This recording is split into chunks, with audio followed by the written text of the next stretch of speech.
How you doing? Doing great. We're here today with the North Dakota Governor Doug Burgum, and very glad you joined us here today. And nobody can ever say you're not accessible, which is going to be one of our questions a little bit later here. But first off, how you doing today? Everything going okay? Yeah, everything's great. We just came out of a full long day meeting with Governor Dayton from Minnesota. Oh, talking about flood protection here in the Red River Valley. So that was another exciting day.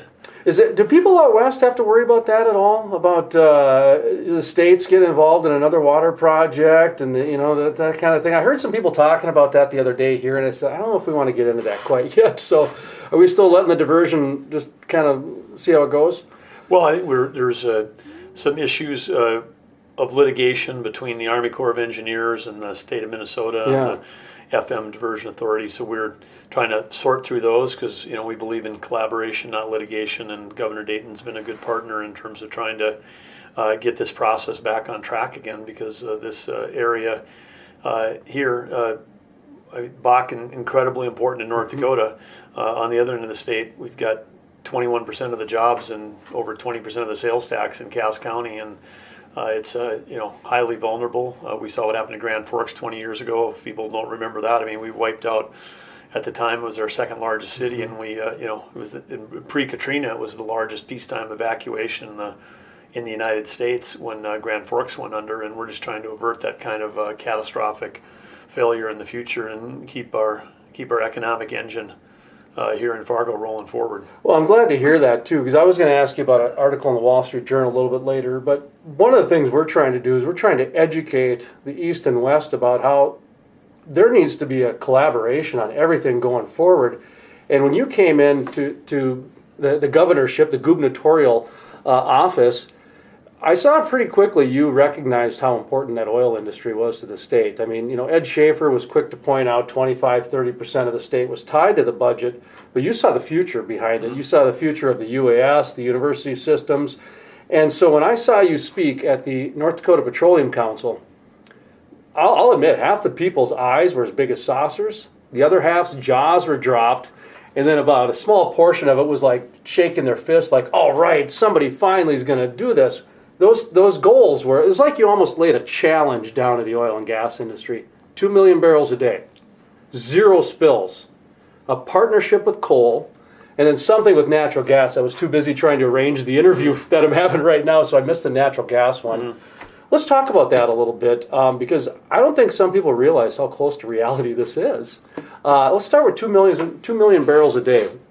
Well, where'd you pull that number out of? Well, it's a nice round number, of course, and it's the next logical sort of stretch milestone for us. But I think when you go back in this state in 2007, when we're doing 30,000 barrels a day, I don't think anybody ever thought a million was possible. And to get from where we are today, I mean, because we're closing in on 1.1 million in September, to get from 1.1 million to 2 million a day is just a math problem. But it's a math problem that the entrepreneurs in this industry are solving, and you solve it through drilling a well in fewer days than you did before, which is what we're doing. We got people drilling wells in 12 to 14 days. It used to take 30 days. And for those that aren't familiar with the Bakken, I mean, when we talk a well in North Dakota, that's a 2-mile vertical and 2-mile lateral, and they're getting that done in 12 to 14 days. So we've got each rig we've got operating now, it's in most cases is producing twice as many wells per month as it used to. So that's one part of the math equation, and then the other part is what do you get out of that well after you've drilled it? And we've had a lot of curves in North Dakota that have been pretty consistent and people have been operating on, but now you've got some of the folks that are working through formulas. Generically, some of those folks are calling them super fracs, but if you're putting more sand and more water down these wells, some people are seeing a big jump in that production curve. In terms of what's produced per well. So if you have more wells and more barrels per day per well, that sets you on the path. And when you do the second one, when you have higher productivity, that's going to attract capital. And then also we've made a big step forward. I mean, we got to 1.1 billion barrels a day with a huge constraint on takeaway capacity, and with the resolution on DAPL last year, adding 500,000 plus barrels a day of takeaway capacity. And I've talked to two Well, I've talked to one personally, and then another one that my Lieutenant Governor Brent Sanford, by the way, best Lieutenant Governor in the country. Sorry, all of the Lieutenant Governors, but Brent is fantastic from Watford City. But so between Brent and I, we talked to 2 oil companies that are saying that right now, in the last month, their oil was being purchased at 0 discount to WTI in North Dakota. And so we talked about a few years ago during the boom when we were there was a big spread, and then some of that got brought down by more train loading facilities being built. But a lot of times there was still $5, $6, $7 spread in the hope with the Dakota Access Pipeline that it might get down to $2. And now I got people telling me there's 0 spread. So that's just that improves the bottom line for the people that are thinking about where do they invest their capital. And so if we can attract the capital, drill more wells per month, and have those wells be more productive, then that puts you on the path to 2 million barrels a day. It's pretty simple. Is the infrastructure there? I know we got the Davis refinery that just got the air quality permit. They're in a public comment phase. All indications are we're probably going to have a refinery within the next couple of years. They've done a number of pipeline investments. So infrastructure, can we handle 2 million barrels a day? Well, it's going to take continued investment, but a lot of the work that's been done now in pipelines, in the roads, that's increased our capacity. Some of that's got room to grow, but it'll take more. But it's certainly I think North Dakota has demonstrated to the industry that we've been willing to step up and do our share as a state to help do the public infrastructure to support the private capital that's coming in. So yeah, it'll take more, but it's a path that's very, very doable. 0 spills. I chuckle at this one because everybody right away will scoff and say you can't ever have 0 spills. It's not that far fetched, is it? Well, it isn't, but again, I would certainly call this aspirational. It's a goal. Yes, it's an aspirational thing, and it's the same way I like to think about highway traffic safeties. We ought to have a vision of having 0 deaths, just like we do in the airline industry. I mean, the airline industry made a commitment years ago, and people thought it was going to be impossible to have impeccably safe air travel, and yet we virtually have that in our country today. So these things take time, but someone's got to set the vision, the goal out there. And part of the reason I did was coming off of an incident that had happened not long before I spoke at the conference. There'd been a 2-barrel spill in another state on the Dakota Access Pipeline that was, on a pad, collected, cleaned up, and it made global front page news that this spill had occurred for 2 barrels. Then we had 84 gallons. We had a tragic accident between a truck carrying frac sand and someone transporting oil when we didn't have the pipeline infrastructure up near Newtown. Driver was killed. We had 8,000 gallons spilled as part of that traffic accident and a death, and it sort of made the local news. And so my point to the conference was, look, there's 100 times more spill on this thing that includes a fatality, but it came from a car accident, and we're just, truck accident. Yeah. We're just numb to that. We accept that. That's part of America. We're going to kill 40,000 people a year in automobiles, not bat an eye. But over here, you spill 1 barrel out of a pipeline, and the whole world's going to react to it. So if we're in this environment, which we really can't change, this environment of 0 tolerance, it's a time to start applying technology. That's why last spring we proactively met with the industry, got everybody in the room, and said, "Look, we want to challenge you about this goal because we want to see innovation, not regulation. Regulation solves yesterday's problem, or last year's problem, or 5 years ago's problem. Innovation solves tomorrow's problem, and the innovation that can go in." And I've had a chance with some of the pipeline operators in our state to get out in the field. They've shown me some of the cool stuff that they're doing. They've got camera sensors that can.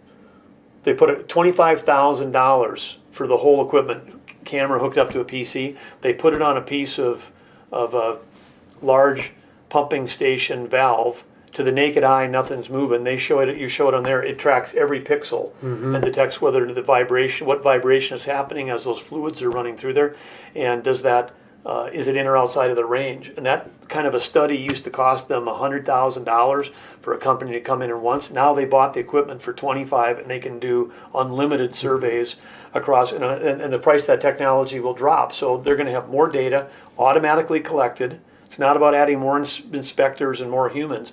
It's automatically collected data that's better than what we can even see with the human eye, that's going to help solve the problem. And then in terms of, we have had, I did share at the conference, we've had 2 spills in our state that have been unfortunate.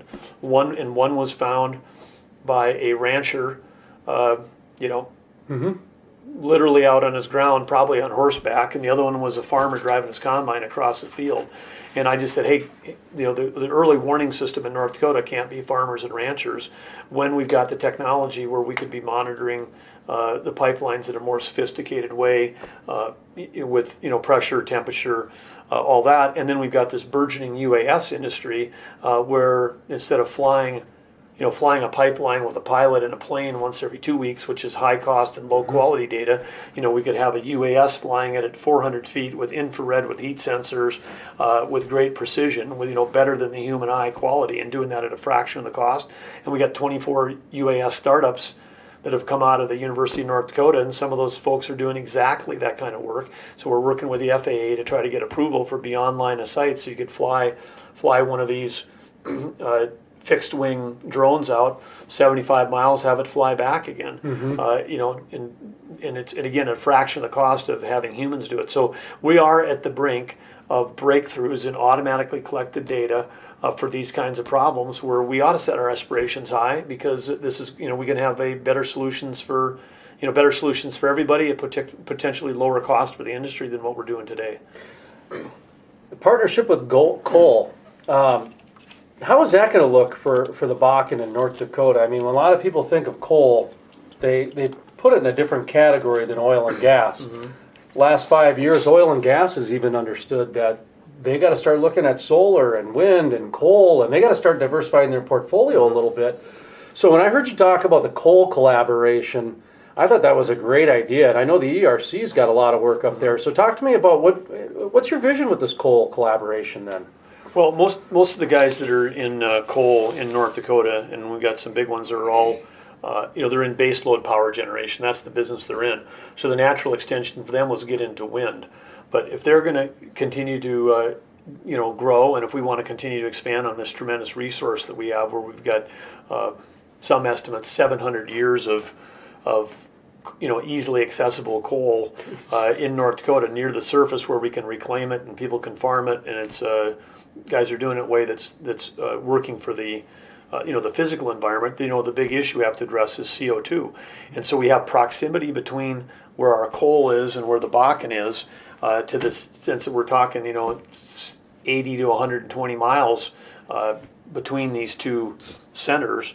And with that, we have the opportunity to capture CO2 and use it for enhanced oil recovery. And there's not that many places in the planet where you've got this much available CO2 next to this much available shale oil, and we're in a cost-effective way we can do that. So at the Energy and Environmental Research Center, which at the University of North Dakota, which you just mentioned, the state of North Dakota, in conjunction with the Lignite Energy, putting collaborative R&D dollars into a project there to try to really understand how much we can enhance oil production by sequestering that CO2 underground. So we solve two problems at once, and we get we keep the CO2 out of the atmosphere, and we produce more oil on the outside. And then again, this is an industry, coal industry has really been under attack in this country for the last 8 years. And so when they were under attack, some of their R&D, their research slowed down because they weren't uncertain about the future of their industry. It was harder for them to get into capital markets when there's uncertainty, administrative uncertainty at the federal level.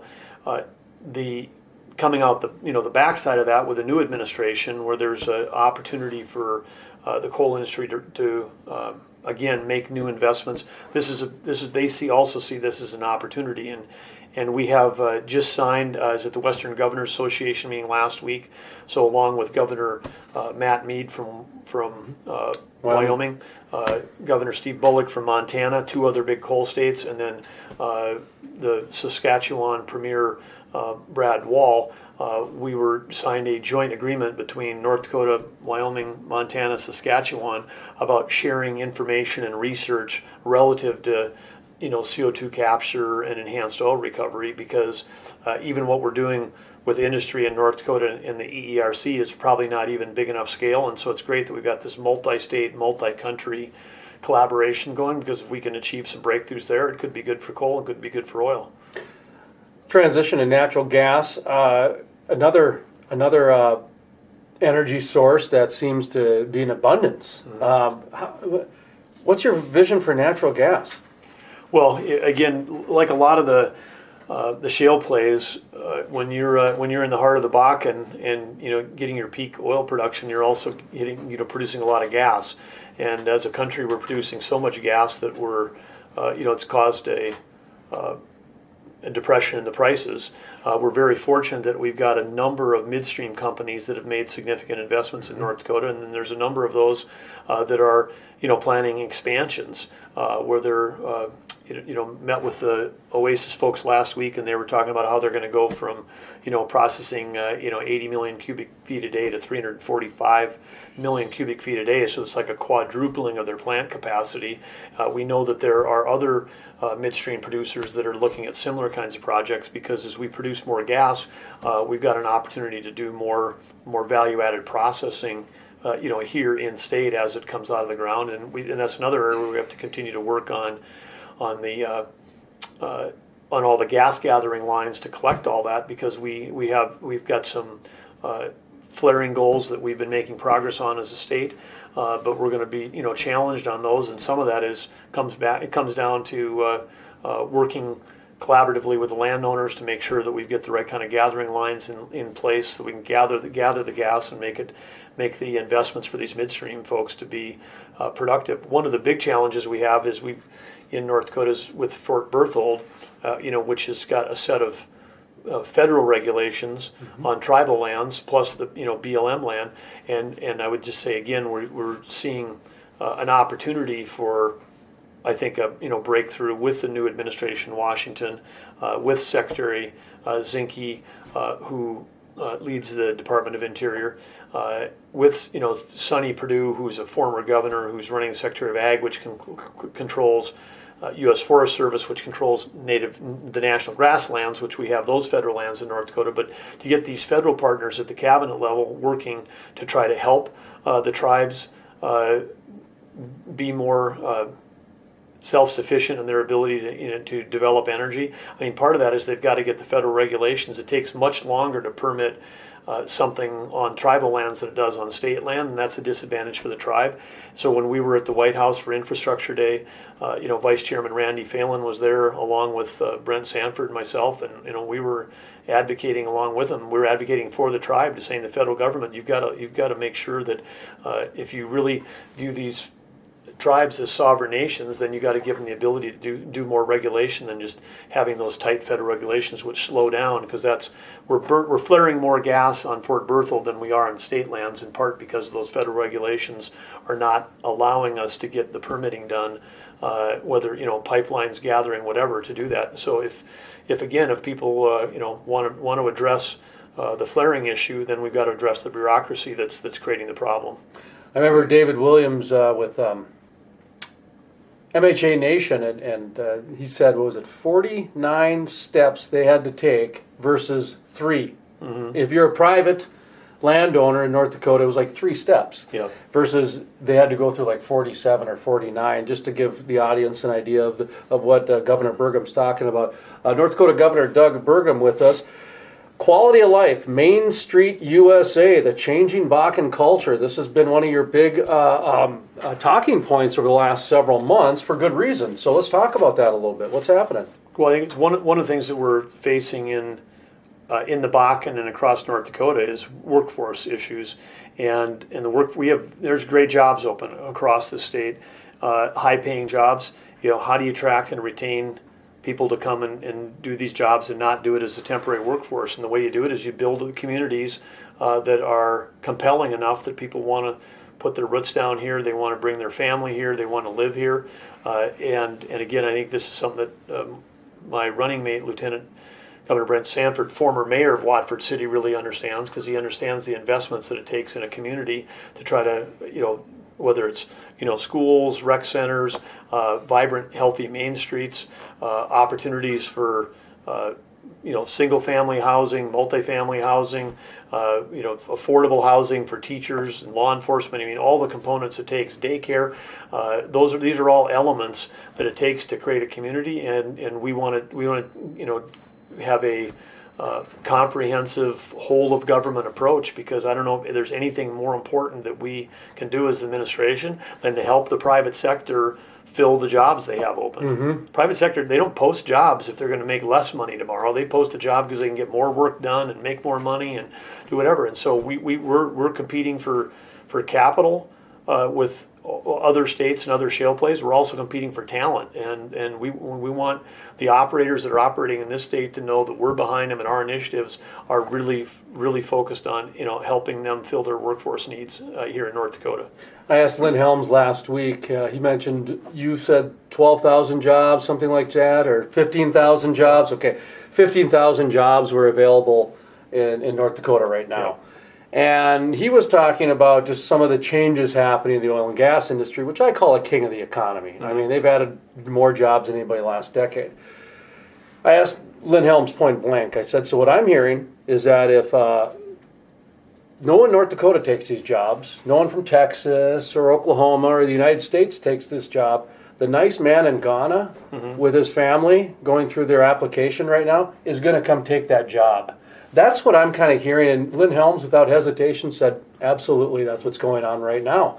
So I guess on one hand, it's kind of kind of an announcement that the global economy is here, and on the second hand, guys, you've been warned that your jobs, they're going to get taken by somebody. So someone will fill them, whether it's somebody from Europe, somebody from Arkansas, somebody from North Dakota. Is that how you're seeing things too? Is that really the global economy is being that's where we're at. Right. Well, we are in a global economy, and capital and labor does move around the globe, and I think that we, as a state, to fill these jobs, if you say we've got 13 to 15,000 jobs open, if we've got those jobs open, and they're not going to fill them with the people that are graduating from our institutions, we're not putting out 15,000 people this year with the skills.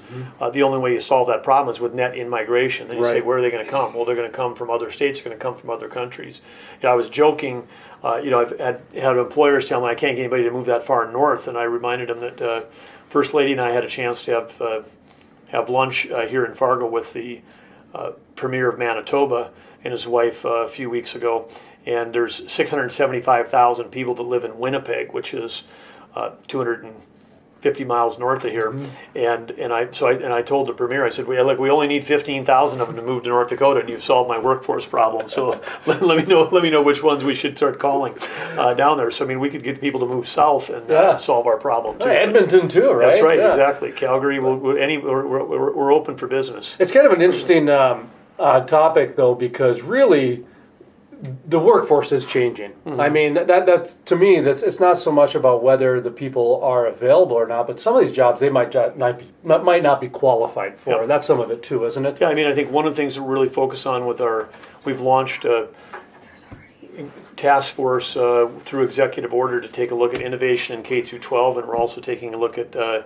governance for our higher ed model for the state, because between the two of those, that approaches almost half of the state's general fund budget that we're spending money on education. But if we're spending that kind of money on education, but we're producing students at the end that have a skills gap with what industry is looking for, then you got to go back and say, hey, are we, it's not just how many dollars we're putting in, it's what are we getting for those dollars in terms of the education that those students have when they come out the back end, because we'd love it if the people coming out of our education system could step into these high-paying, great jobs with the 21st century skills. So we got to make sure there's a map between the education model and what the private sector needs. What time is it, Mike? Oh, you're doing fine. Okay. We just got a few more left here, so I just wanted to make sure we get this. Okay.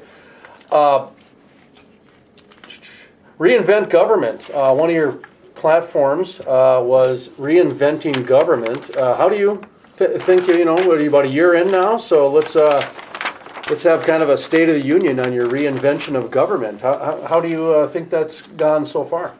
Well, I think we're laying the groundwork for that, but I think where we're, the basis of the thesis for that whole approach was, if you take a look at technology, and it certainly, if any industry understands that, it's the industry, which is that technology has changed, every company, every job. It's changed the industry. In the case of energy, it's changing the global, geopolitical environment. It's changing who's in charge in countries in the Middle East. It's going to change military budgets. It's changing everything, because when you take the United States and move it from being, energy dependent to energy independent to energy dominant, that changes the whole geopolitical thing. And you're talking trillions of dollars are going to be shifted based on it. And what's the driver at the bottom of that? What the driver on the bottom of that is basically computer chips and software. It's the things that allow, when I walk into a frac shack and there's a 25-year-old engineer sitting at a computer screen, and I'm like, hey, how accurate are you on your horizontal drilling? And he said, sir, if your house was 2 miles down and 2 miles over, I could drill the lockout on the front door. And he's not kidding. And so the level of precision and technology that's going in to this is incredible, and that's what's changed the whole thing. And when I grew up, when I was growing up in a small town in North Dakota, I was told two things when I was in high school. One is the world was going to run out of food and everyone's going to starve to death, and we had this huge population issue, and it was going to be this population bomb, and we're all going to starve. And the second thing was the world's going to be dark, it's going to run out of energy. Those are two things that you go back and look in the 70s, read the books, read the covers of Time magazine. That was the conventional wisdom of the time that everybody believed. And here we are today, and we're in a world of abundance. We got abundant energy and abundant food, and part of that's driven by the technology changes. So if you say, hey, it's changing everything, and then we go and step into government, and government hasn't changed for not just 2 years, but 10 years or 20 years, and a lot of stuff we're doing the same as what we did it before the whole digital transformation, and we've got a lot of catching up to do to try to drive a digital transformation in how we deliver healthcare and how we deliver education, how we deliver basic government services. And so there's just there's much work to be done. I mean, the simplest example, consumers every day are interacting with websites and buying stuff online.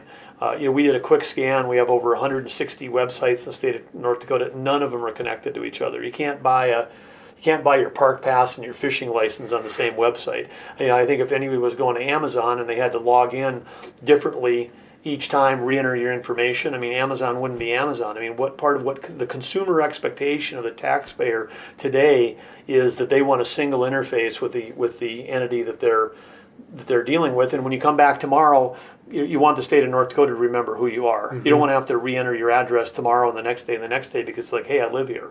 And so we're not only behind, we're also now chasing an expectation that a citizen would have as a consumer of technology, that we got to deliver that kind of experience. So we have work to do when we talk about reinventing government. There's a big gap.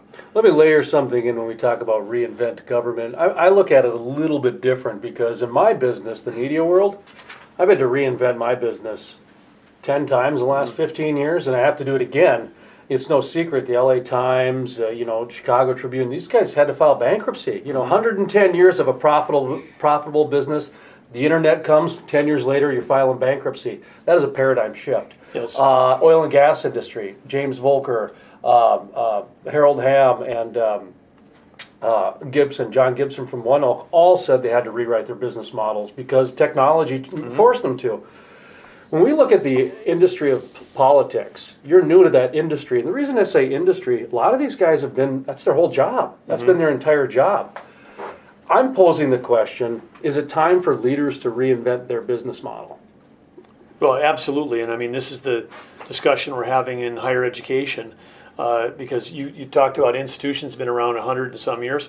Well, we have institutions in our state that have been here since statehood, 1889, in higher education, and they're surrounded by all the trappings of stability. You've got tradition, you've got alumni, you've got a physical campus, you've got buildings, you've got a faculty senate, you've got tenure. If you're going to design an organization that's vulnerable to change, give it all of those things. And then now comes along the digital transformation, the same thing that happened to the the LA Times is happening in education. Now you can, just like you can get information from someplace other than a newspaper, now you can transfer knowledge anywhere, anytime, on any device.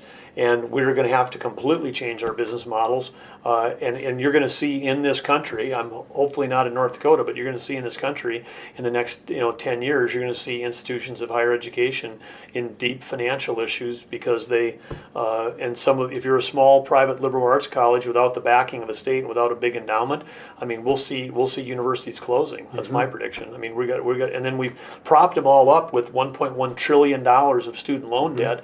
And so we've actually, at the same time the digital transformation's coming, we've propped them up with a bunch of cash the same way we propped up the housing market before 2007, with a bunch of federal dollars. Because if you the more loans you give out, the more of these organizations, they're able to actually raise tuition at a time when the competition was increasing, and that's not a good combination for success. It would have been like the LA Times raising their subscription prices to try to keep their revenue going. At the same time, free alternatives were emerging in all kinds of other forms of media. So there's big challenges ahead for significant parts of government, which includes education as one example. Let's take the leadership model another step too. With North Dakota has more millennials than I think anybody in the nation. And the other interesting fact is these millennials don't live at home with their parents. So they've actually got some money that they're living on their own, which is a unique thing nationwide.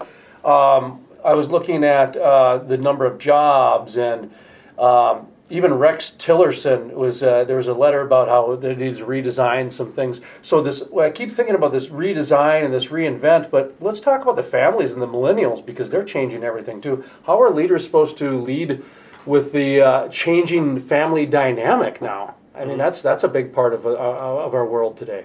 Well, it is, and it causes us to really challenge assumptions that we've had around even the basic, pattern of development and growth in our country. Because since World War II, we've had this idea that everybody's going to have an automobile. Mom and dad are going to have one. Every kid's going to have one. And that somehow we're going to just keep, building our communities wider and wider, and everyone's going to drive. Well, this is the generation of millennials. These kids all grew up in car seats. They don't have an interest in having a 90-minute commute from the suburbs. They don't have an interest in owning a house that's got a giant dining room that only gets used for 2 holidays a year. And so how we have built our cities and the very nature of what the American dream is shifting. And it's shift, and it doesn't have to shift 100%. I mean, you could be someone who says, everybody I know wants the old American dream. That's fine. It doesn't mean that, we don't have to even get to 51%. You start getting 10, 20, 30, 40% of the people wanting something else, and it starts to tip over the model. I mean, it's like with online retail, online shopping. I mean, there's a website, it's called Dead Malls. I mean, you go out there, because again, millennials aren't spending the hours, shopping that prior generations might have, because they're going to shop online. And we've got more store closures in America this year from major retailers than we did during the year of the financial crisis. Why is that happening? It's happening because that generational shift of people are, they're shopping they're not even going home to their desktop. They're shopping on their phone in the middle of the day someplace else, because that's what they're doing. Well, do you know what the retail sales were in 2016 as online as a percent of total? 8.5%. You don't need to get to 51% to completely disrupt people's business models. Now we'll see when 2017 close out, online might be above 10, but again, you can start to chew into that the business models of everybody else with just small shifts. And I think the thing, when you look at millennials and our workforce issue, millennials today, they'd rather be able to walk to a coffee shop with high-speed internet and work there than they would, have their own private office in a building someplace. And so again, how we manage real estate, how we build cities, how we build communities, how we build housing, what do we subsidize, what do we incent, what do we do? The whole pattern of development that's in highway traffic bill, infrastructure bills coming out of Congress. The people that are writing those bills and thinking about those bills are thinking about the old American dream, not about the new American dream. And so part of what we want to do in North Dakota is making sure we're investing for the for the future that the next generation wants. On the Main Street Initiative, when we go around to these small communities around the state, we've been to 11 in the last month, hosting sort of an all-hands meeting for people in the community. And one of the things we've identified is youth engagement is one of the missing factors. I go to these meetings and I got people that are wearing, a half a dozen hats. They're on the park board, the church board, the city council. They're a volunteer fireman. Amazing people. It's part of why North Dakota is amazing. They're all amazing. And then you go, is there anybody in this room that's under age of 35? And the answer is hardly anybody.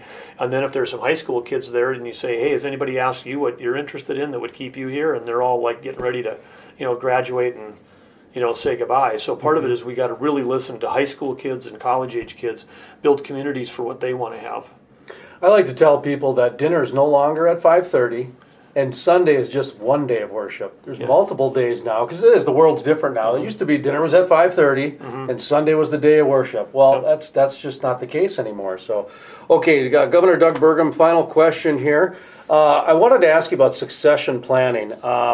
This was kind of off script a little bit here, but I think you'll be able to handle it just fine. Steve Swantick with Gate City Bank, he came out recently and was talking about his retirement in 2020, which he announced in 2015 when he took the board spot. And he's mentioned succession planning. He's starting to talk more about that. Well, in the oil and gas industry, 70% is going to retire in the next 5 to 10 years. So that is a big issue in the oil and gas. From a standpoint of, as they hand off the torch, they want to make sure that the upcoming generation has a respect for the industry, has a respect for the land, and a respect for the community. You're a businessman. Let's talk about succession planning. I don't know if you ever went through that or anything along those lines, but do you have any advice in the general realm of succession planning? Well, I think it's great you bring it up, and it's highly relevant because it's relative to the demographics of our state, and it's comes right back to workforce development. It comes back to the Main Street Initiative, two things we've already talked about. When we're on Main Street, and even if we go into a town where we were in Garrison, North Dakota, there was no for rent and no for sale signs. Every store on Main Street was lit up. They got the Dickens Festival going on. The town's got all this vibrancy. They've got an active Main Street. The people that own all those businesses are all they're all within 5 or 10 years of retirement for the most part. So who is going to take over those businesses? What's that opportunity? What's the succession planning there? Every day in America, we have more doctors and nurses retired than we have doctors and nurses entering the workforce. I mean, this is part of the baby boom demographic issue that our country is facing, and it's part of the reason why we've got a nursing shortage in North Dakota, is because we're not bringing enough in out of school as the ones that are retiring. So that's so we have these demographic issues. We got these small town leadership issues. When it comes into business, and it's great you mentioned Steve Swantek. He and I knew each other when we were in college at NDSU. So I've known Steve a long time, and he's doing it the right way. He's being very thoughtful about long lead times. That gives he and the other board a chance to think about identifying leaders, building leaders, and I'm sure their goal would be to see if they can have enough internal candidates that they could replace Steve with someone internally that understands the culture and understands the operating systems of that organization. And that's a great way to do it.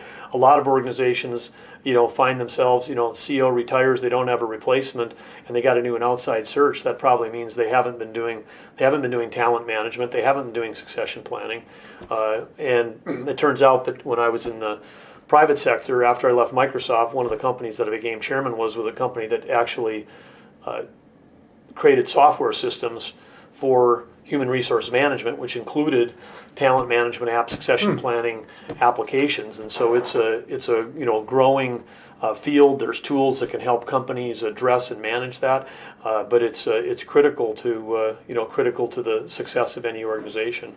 And we see that in state government when we take a look at whether it's in the IT department, or we take a look at any department we have a lot of people in state government with 30 to 35 plus years, some 40 years of experience in state government. Really going to be really difficult to replace those. The millennials that are at the other end of the scale don't intend to work at one place for 40 years, right, no more than they intend to eat supper at 5:30.